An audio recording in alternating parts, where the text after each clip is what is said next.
We're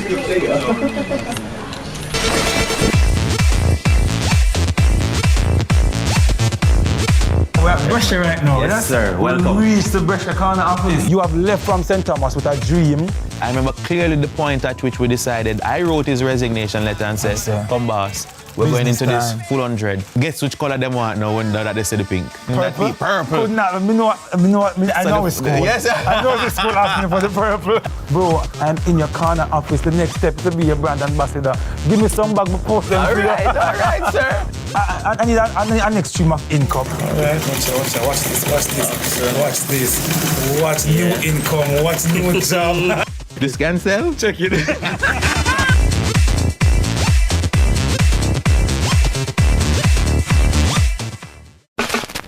Cooking with Love on CVM TV.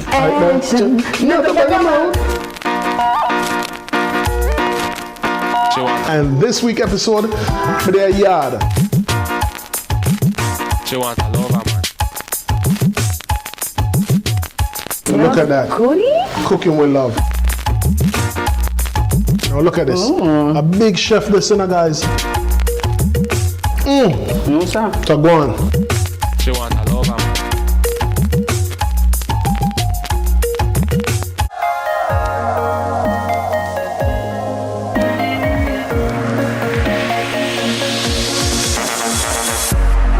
My day has come, the race has begun. I've traveled the seas, I've traveled the waters.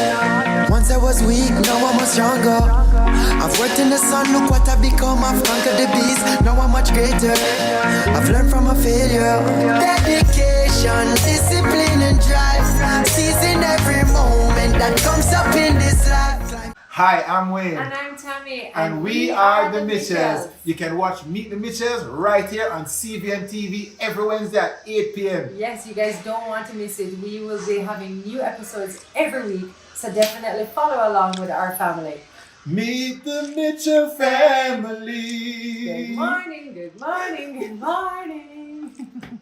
You're the sugar to my tea. Meet the Mitchell family. No more fear of missing out. CVM TV News is on YouTube. Get up-to-date news, sports, and business content at CVM TV News anytime, anywhere. Subscribe now to CVM TV News to see it happen.